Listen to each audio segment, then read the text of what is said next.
in collaborazione con FNP CISL Udine.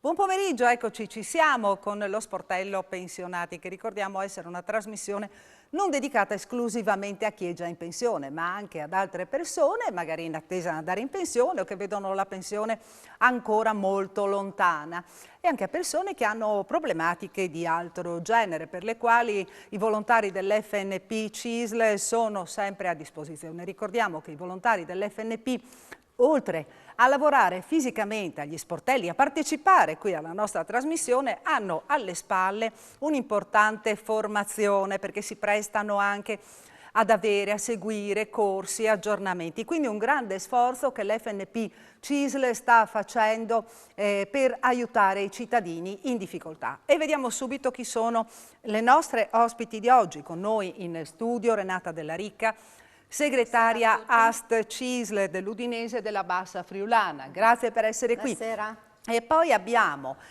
Flavia Blasic, coordinatrice dell'FNP CISL dell'Udinese e della Bassa Friulana. Buonasera. Congratulazioni, A tutti. è la Grazie. prima volta che Flavia arriva qui nei nostri studi con questa nuova veste, con questa carica. Nuovo ruolo. E salutiamo Iris Morassi. Morassi. Ecco, salutiamo Sì. Iris Morassi. Iris Morassi, che ha militato 54 anni all'interno delle varie categorie in confederazione, nei pensionati all'interno della CISL, e il 19 settembre, dal 19 settembre c'è stato il cambio della guardia con la votazione della coordinatrice Flavia Blasic, e quindi abbiamo una nuova responsabile per tutta la CISL dei pensionati dell'area udinese Bassa Friulana. Sì.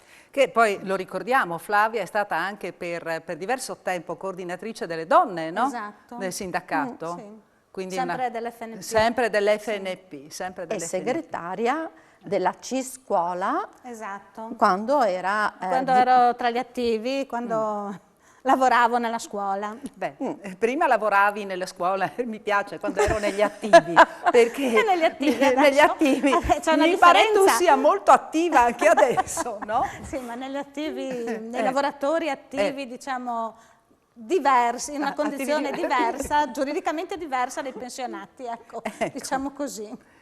Bene, Renata, cominciamo con Renata a parlare, no, di attualità, di cose, no, del momento.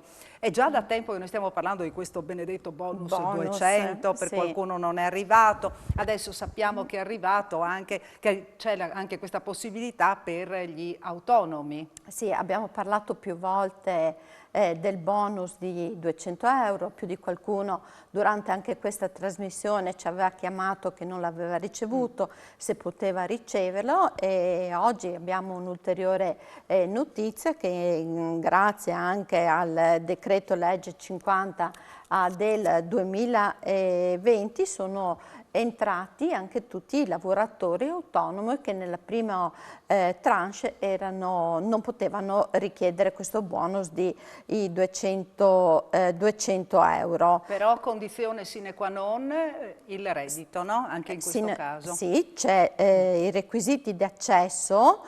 Per poter accedere ai 200 euro ci sono delle categorie di beneficiari che sono gli artigiani, i commercianti, i coltivatori diretti e i liberi professionisti iscritti alla gestione separata. Questi liberi professionisti devono essere iscritti dal 18 maggio 2022 e non basta quindi non basta solo il versamento per la propria iscrizione.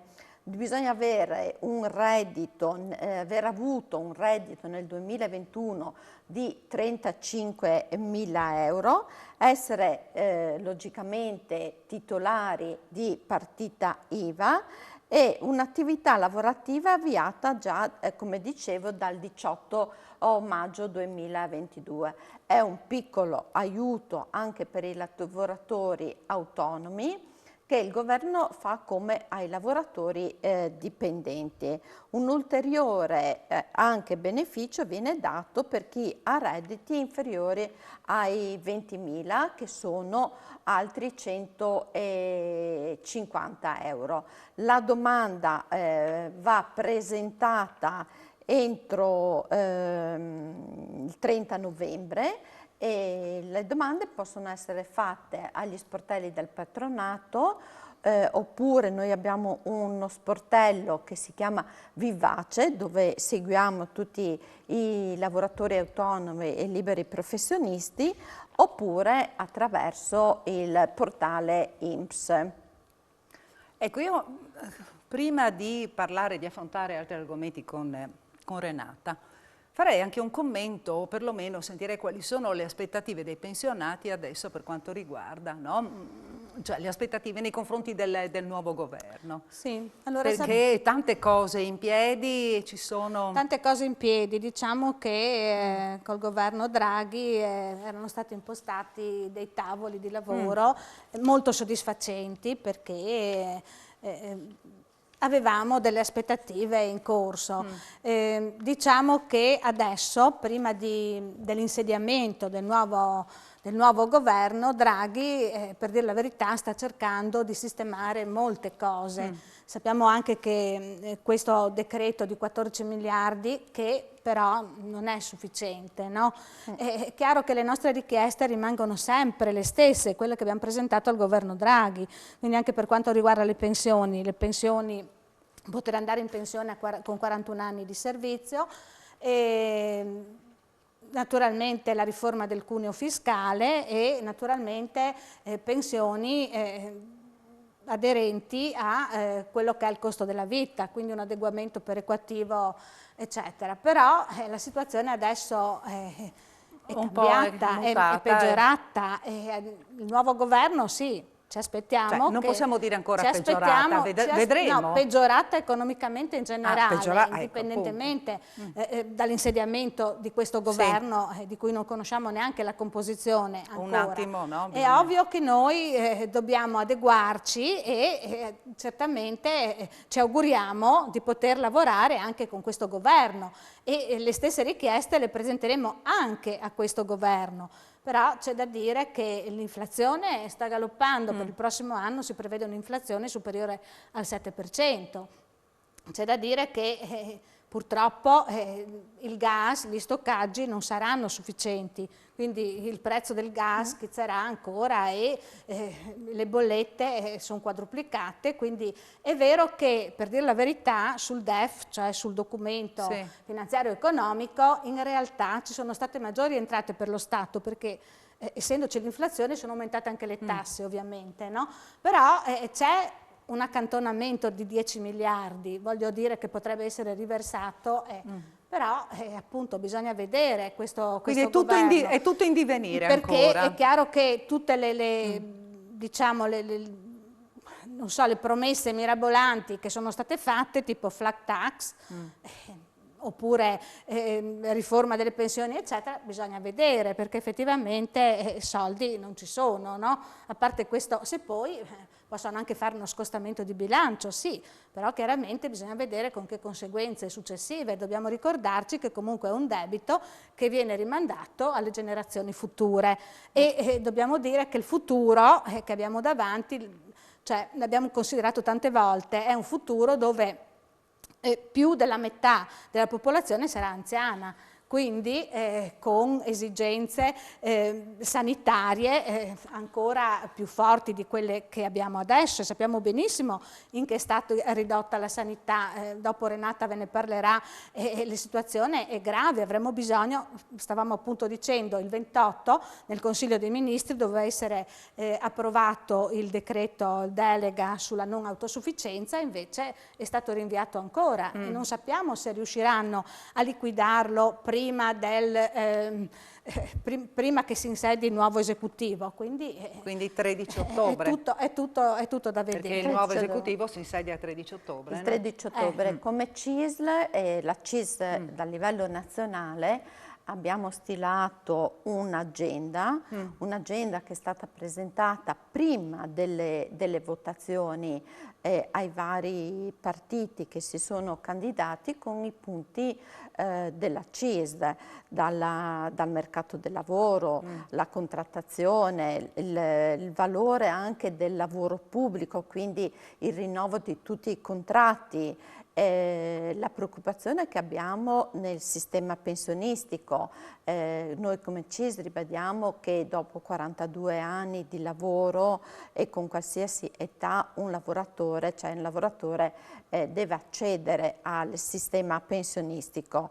Abbiamo tra i punti messo anche tutta la partita dell'energia, perché l'energia, queste speculazioni che stanno portando avanti con i prezzi sempre in aumento, perché sono aumentati di 3-4 volte i prezzi delle bollette, stanno mettendo in crisi tutto l'apparato produttivo, dai commercianti alle piccole aziende, alle grandi aziende, in modo particolare le aziende energivore. Quindi noi come CISL rimarchiamo continuamente al governo che attraverso l'Europa bisogna mettere un tetto all'energia e ai carburanti. Perché c'è proprio ci sia un aumento, questa idea, questa volontà. C'è questa idea, ci sta lavorando anche col ministro Cingolani, perché c'è proprio a ricaduta, c'è un aumento di tutti i prodotti. Certo. Pensiamo al latte, alle materie prime, al latte che ha avuto una grande impennata, al pane, ai cereali, qualsiasi prodotto che noi acquistiamo oggi ha avuto degli rincari e le famiglie non hanno avuto né aumenti per i pensionati delle pensioni, ma neanche i lavoratori hanno avuto un aumento in busta paga per poter affrontare questa emergenza dovuta all'energia. Ci facciamo una piccola pausa, ci ritroviamo qui in studio tra qualche istante, rimanete con noi.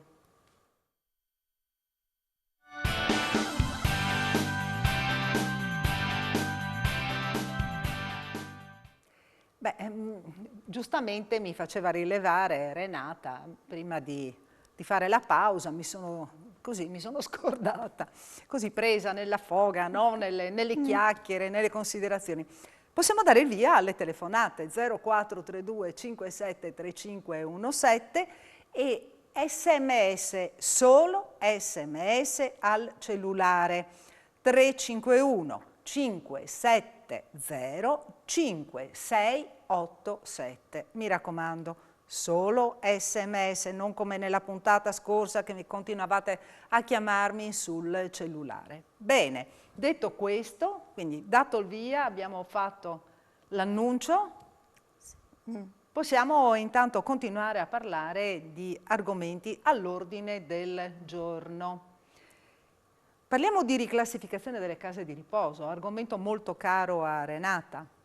È un argomento caro perché ci stiamo lavorando da tanti anni, da tantissimi anni che si parla delle case di riposo e dell'accreditamento delle case di riposo e finalmente con questa giunta, con l'assessore Riccardi, siamo arrivati a delle linee guide dove vengono aumentati anche i minutaggi per certi nuclei, per i pazienti dei nuclei B, e quindi è aumentata sia i minutaggi dell'assistenza infermieristica che per l'assistenza degli operatori sociosanitari. Chi sono questi? Sono i pazienti non autosufficienti e non autosufficienti comportamentali non gravi, perché quelli gravi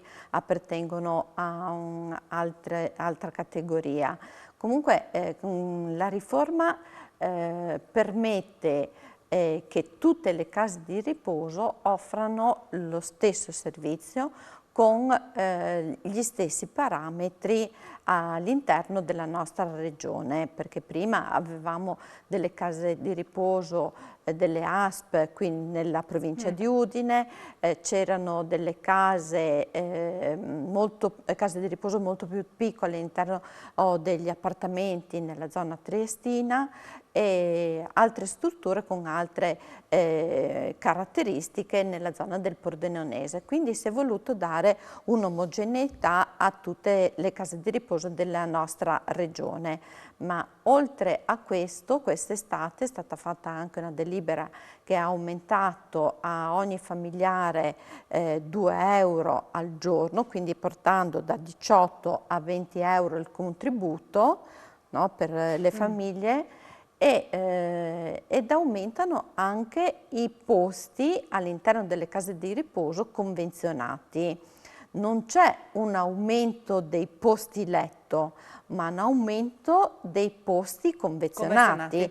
E quindi c'è un risparmio per le famiglie, perché prima potevo avere io il papà con il contributo, tu potevi avere il papà che non aveva il contributo, il posto letto convenzionato, quindi pagavi appieno la rete. Quindi anche questo è un ottimo risultato che abbiamo portato come Friuli Venezia Giulia. Sentiamo chi c'è al telefono adesso, mi dispiace interromperti, magari riprendiamo fra un attimo il discorso. Sentiamo chi c'è in linea adesso. Pronto? Buonasera, con chi parliamo? Buonasera, sono Laura di Pagnacco. Buonasera. Ho già chiamato altre volte. Ah sì, mi ricordo appunto della signora Laura. Volevo fare una domanda alla signora quella bionda, adesso non mi ricordo il nome. Renata. Ecco, Renata. Senta, io ho ricevuto dall'INAIL una rendita, cioè ogni mese mi arriva per la malattia professionale. Questa rendita io la devo dichiarare quando faccio il 730 oppure va in automatico? Se fa il 730? Sì. Se lei fa il 730, se deve fare il 730, sì. Ah, ok. Comunque il 730 precompilato dovrebbe già comprendere la rendita. Sì, dovrebbe io porto tutto al CAF. Sì, e quindi loro sicuramente hanno visto che questa rendita o pensione, quello che è comunque dovrebbe essere già indicata sul 730 precompilato, perché loro aprono quello e poi inseriscono eventuali altri redditi che lei ha. Ok. Lei ha fatto la rendita dilazionata mese per mese o... Mi arriva mese per mese. Mese per mese. Sì. Bene. Sì, non è che ho scelto io, mi hanno fatto loro. Bene. Ecco, quindi lo sa che è modificabile se la patologia, per la patologia, la malattia professionale c'è un aggravamento, sa che si può rifare la visita e quindi può aumentare anche la rendita che lei percepisce. Ok, comunque se ho qualche aggravamento mi rivolgo sempre al CAF. Al patronato? Ecco. Al patronato, al patronato. Dove ha fatto la domanda? Sì, dove ho fatto la domanda. Sì. Va bene, la ringrazio. Prego, buona arrivederci. Serata e complimenti per la trasmissione. Grazie signora Laura, continui a seguirci, mi raccomando. Grazie, magari le diamo sempre... Ogni mercoledì. Brava, perché magari ci sono sempre delle novità, non si sa mai. Certo, grazie, buona serata. Buonasera. Arrivederci. Arrivederci. Sentiamo chi c'è in linea adesso. Pronto, buonasera, con chi parliamo? Ho visto segnali, non ci sono telefonate, bene, allora continuiamo Continuiamo, stavamo parlando di case di riposo, poi magari o passo direttamente la parola. Renata, avevi ultimato un po' la questione della riqualificazione delle case di riposo? La riqualificazione, noi passiamo da 7.885 posti letti attuali a 8.549, ma la novità è anche che si valorizzano e si aumentano i fondi anche per mantenere l'anziano al proprio domicilio e quindi valorizzare tutta la parte di domiciliarità, l'assistenza domiciliare attraverso anche la telemedicina e rendendo sempre più efficaci anche l'integrazione tra i servizi socio-assistenziali.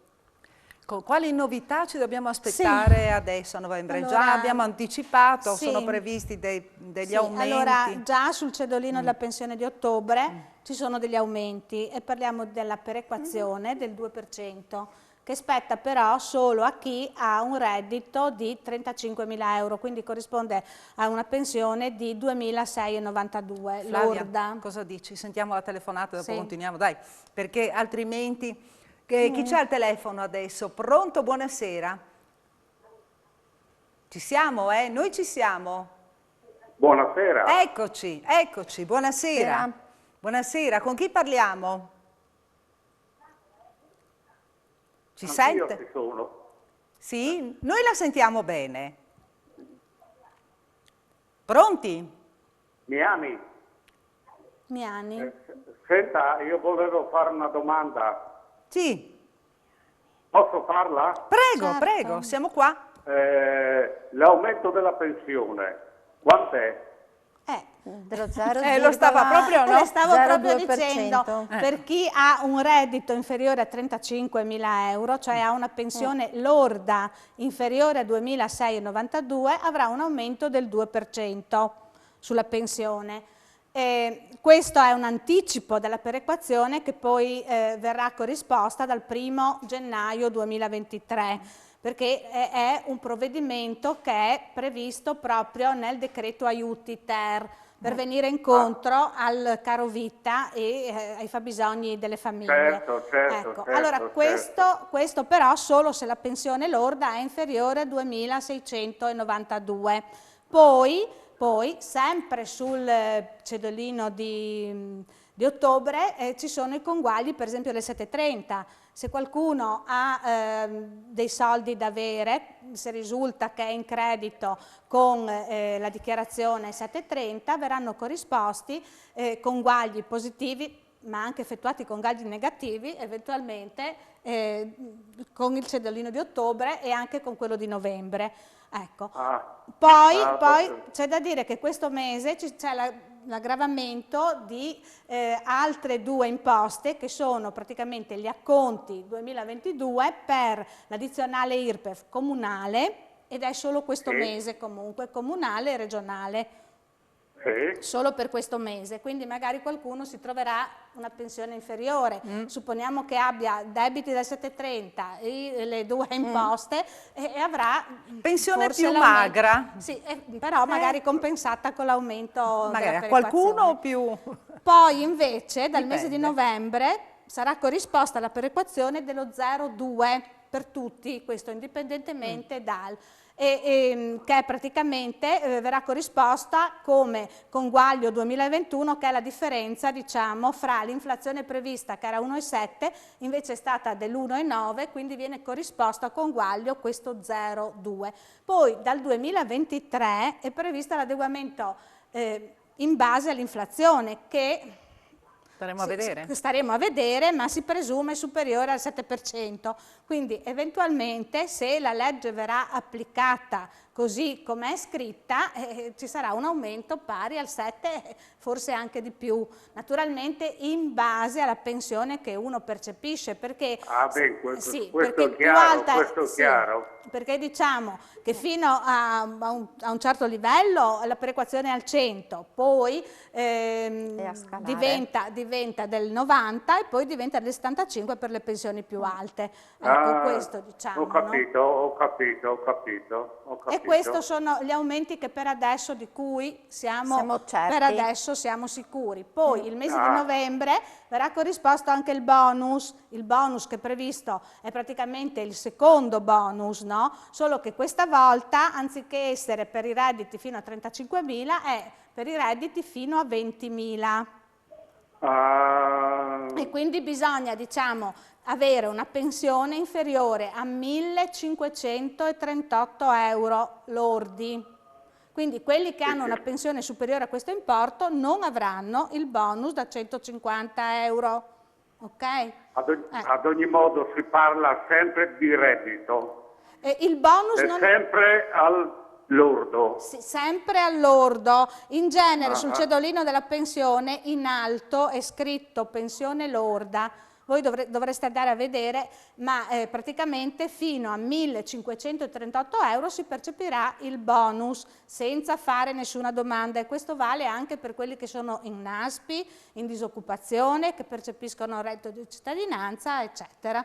E anche per quelle che sono collaboratrici domestiche che hanno percepito il bonus di 200, quindi verrà corrisposto dall'INPS automaticamente purché ovviamente è sempre rapportato al reddito di 20.000 euro.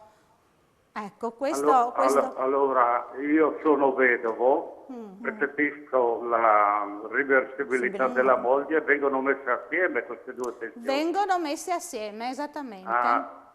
Anche perché lei avrà un unico cedolino, non ha due cedolini. Ma può darsi anche di no. Unico cedolino. Però gli viene calcolato sull'importo totale il reddito in pratica. Certo, ho capito adesso, ho capito. Va bene, la ringrazio tanto per l'informazione. Grazie a lei per aver chiamato, grazie. Bene, ci facciamo un'altra piccola pausa. Quando sono qui in trasmissione il tempo vola, non so se anche per voi è la stessa cosa. Sì, non è sempre così, però... Qui vola sempre. Ci vediamo fra poco, rimanete con noi.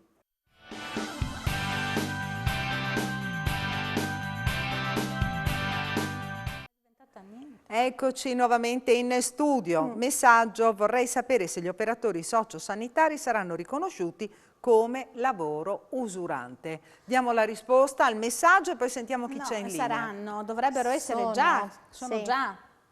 Sono in base alle note anche che fanno e la turnazione, sono stati inseriti negli ultimi elenchi gli infermieri e gli operatori sociosanitari.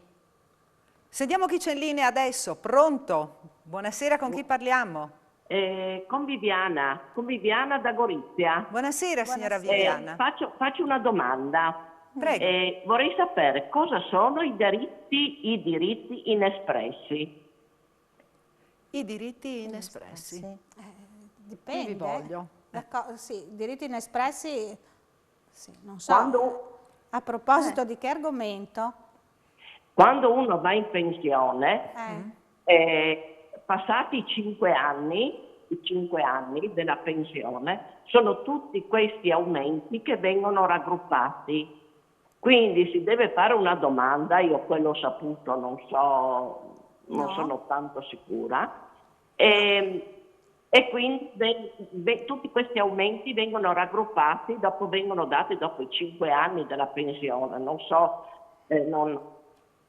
le dico la verità. Domanda difficile. No, francamente. No, molto difficile. Francamente Domanda non so difficile. cosa risponderle, nel senso che quando una persona va in pensione comunque viene fatto un computo di tutti i servizi, esattamente, di tutti i servizi, di tutto quello, dei contributi che ha versati, e viene corrisposta a una pensione.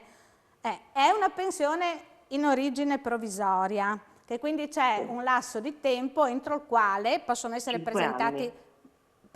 presentati dei ricorsi vengono valutati ed eventualmente viene fatto il riconteggio della pensione. Esatto. Ecco, ma devono essere presentati i ricorsi, perché ovviamente se lei non presenta nessun ricorso, se riconosce il computo, perché comunque viene rilasciato un decreto, che lo trovate nello sportello dei contributi sul portale dell'INPS. Allora, una volta che una persona ha preso visione del decreto di pensionamento dove sono indicati gli anni di servizio con tutti i contributi e non fa nessun ricorso, quella è la pensione che subirà degli aumenti, ma in base poi a dei provvedimenti di legge che riguardano tutti i pensionati o certe categorie che si trovano, che hanno determinati requisiti. Ma se lei ha dei ricorsi da fare, certo deve farli entro 5 anni, dopodiché, perché sennò vanno in prescrizione, dopodiché la pensione rimane quella. Ho capito. Quindi Ho una capito, controllatina. sì, una cosa un po' complicata, ecco. E comunque, insomma, i ricorsi possono essere presentati a un patronato. Ho Ecco, capito. tramite Grazie. un patronato, ecco. Grazie. Comunque sarebbe da fare perché... Ma dipende, cioè Ma voglio dipende dire... anche dal lavoro che lei svolgeva prima di andare in Ho pensione capito. Ho capito. o se ha fatto più lavori. Sì, Ho bisogna capito. vedere se è nelle condizioni per presentare un ricorso, no? Cioè vuol dire quando hanno lasciato fuori un periodo, quando un conteggio non è esatto, quando non le sono stati versati i contributi. Sì. Può esserci anche, alle volte, io ho verificato che possono anche esserci degli errori nel calcolo, cioè per questo bisognerebbe sempre controllare gli anni effettivamente di lavoro prestati e i contributi, perché a volte possono anche mancare dei periodi, per esempio, no? Allora se uno si accorge, per esempio, che c'è un salto, non so, voglio dire, fra un periodo e l'altro c'è un salto e sappiamo di aver lavorato continuamente, è chiaro che c'è un errore. Voglio dire, le faccio un esempio, no? Ecco, allora in questo caso attraverso il patronato bisogna presentare ricorso. Grazie, attraverso il patronato, Certo. perché logicamente sì, perché Sì. non... Grazie, va bene. Signora. È stata molto esaustiva, grazie. Prego. Signora Viviana, giusto? Mi ricordo Sì, bene, sì, da Gorizia. Sì, Grazie signora, grazie per aver chiamato. Grazie, arrivederci. Buonasera. Buonasera. Buona trasmissione. Eccoci, allora vediamo un attimo Abbiamo di... parlato tanto di pensioni. Sì. Io cambierei anche argomento, specie in questo periodo. Sì. Abbiamo parlato prima di case di riposo, di personale, questa operatrice sociosanitaria che ci ha chiede, mandato sì, un messaggio perché in molte case di riposo le operatrici, le OS, le infermiere fanno veramente un lavoro stressante e usurante, no? In più noi come CISL del Friuli Venezia Giulia e in modo particolare la funzione pubblica che segue questi lavoratori e queste lavoratrici abbiamo aperto degli sportelli perché con questi 2 anni di pandemia abbiamo visto che sono successi diversi fatti di violenza sia da parte degli utenti che da parte anche dei familiari. Molte volte si trovano in coda a rimanere in pronto soccorso per ore e ore, poi la prima persona, il primo operatore, si scaricano, quindi abbiamo aperto questi sportelli. Il primo che abbiamo aperto è stato a Udine, il sportello di ascolto. Abbiamo aperto anche a San Giorgio di Nogaro nella sede della FNP, infatti qui i pensionati si sono proprio messi a disposizione per dare una mano a questi lavoratori e queste lavoratrici. tanto per sottolineare quanto stanno lavorando i volontari dell'FNP, che non si occupano solo di pensioni. Non si occupano solo di pensioni. E negli ultimi periodi questo sportello si è ampliato e aperto anche a Gorizia e a Trieste. Poi come CISL abbiamo anche una convenzione con la Regione e a Pordenone abbiamo l'ufficio mobbing. Qui invece nella provincia di Udine si trova presso la ex provincia in Palazzo Belgrado o sotto il comune di Udine, che è proprio lo sportello mobbing dove noi anche come parte sindacale inviamo tutti i lavoratori e le lavoratrici che subiscono maltrattamenti, vessazioni da parte di colleghi o da parte del datore di lavoro. E lì c'è Anche per lì c'è l'avvocato Dennetta, o sbaglio? c'è l'avvocato Dennetta, l'avvocata Dennetta, e poi c'è tutta un'equipe di psicologi, psicoterapeuti che seguono sia il lavoratore che le lavoratrici. Preciso questo perché anche lo sportello di Udine è più che altro uno sportello di prima accoglienza, uno sportello di ascolto, come il lavoratore deve comportarsi se subisce atti violenti, aggressioni. Infatti abbiamo in programma per il futuro anche dei corsi di autodifesa. Non autodifesa per far male alla persona, però almeno sapere come difenderci in caso di aggressione. Ecco, qui c'è un messaggio: confermo quanto detto dalla signora Renata, quali sono i requisiti per andare in pensione. È la stessa persona che chiedeva prima, che voleva sapere se gli operatori sociosanitari saranno riconosciuti come lavoro usurante. Ecco, sì. Quindi i requisiti per andare in pensione quali sono? Lo ricordiamo velocemente. Bisogna vedere in che categoria, sì, appunto, bisogna vedere che categoria, bisogna avere almeno, comunque mi pare, 35 anni di servizio. Comunque, questo è... Sì. E poi? Dobbiamo chiudere? Ecco, e allora? Chiuso. Daremo la risposta. Arrivano di dare ancora la risposta a questo operatore sanitario, questa OS, anche nella prossima puntata, o basta che ci telefoni in sede, sì. Noi siamo a disposizione. E qui continuano ad arrivare messaggi, mi dispiace, daremo risposta. Le risposte la prossima settimana. Non posso fare altro che ringraziare Renata Della Rica, segretaria AST CISL Udinese Bassa Friulana, e ringraziamo Flavia Blasic, che è coordinatrice FNP CISL Udinese Bassa Friulana, la nuova coordinatrice. Grazie per essere state con noi, grazie per averci seguito, ci vediamo mercoledì prossimo. Grazie, buonasera a tutti. Sempre 18:15, arrivederci.